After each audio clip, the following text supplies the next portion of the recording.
Good morning বন্ধুরা।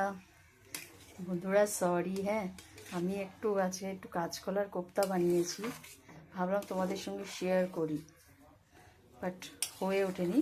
তো আমি এটা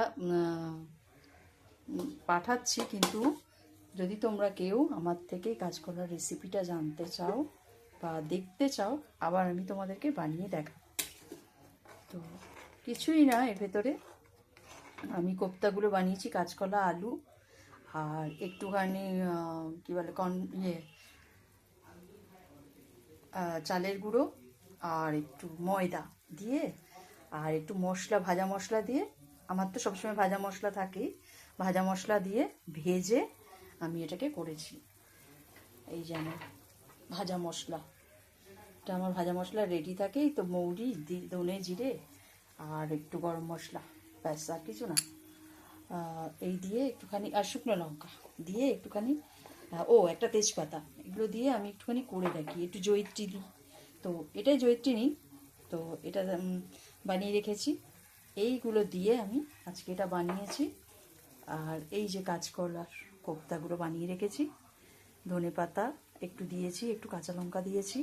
আসলে না, আমার কাছে বেসন, অ্যাকচুয়ালি বেসনে দিয়ে করলে ভালো হতো, বাট খারাপ লাগবে না, আমি আগেও এরকম বানিয়েছি, খুব ভালো হয় খেতে। যদি তোমরা কেউ দেখতে চাও মানে পুরো রেসিপিটা, তাহলে বলো, আমি দেখিয়ে দেবো। একটুখানি এবার এর মধ্যে দিয়ে দেবো এই মশলা বানিয়েছি ওইটা,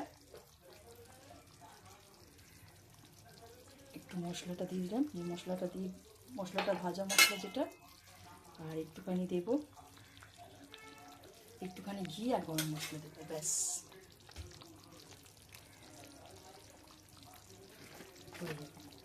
একটু ঝোল করেছি কারণ কোপ্তাগুলো তো টেনে নেয়। এই যে একটুখানি ঘি দিয়ে দিলাম,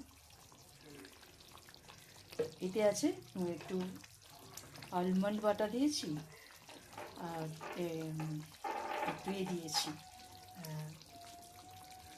আলমন্ড আর বাটা দিয়েছি, দিলাম চাল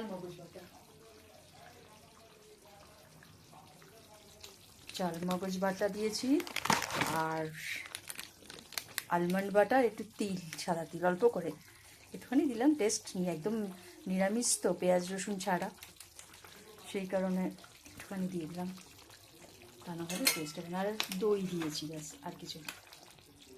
এই আমার কোপ্তা হয়ে গেল।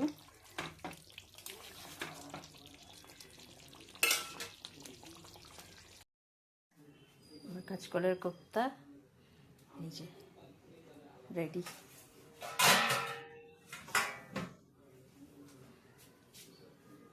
থ্যাংক ইউ বন্ধুরা, অনেক ধন্যবাদ আমার ভিডিও দেখার জন্য।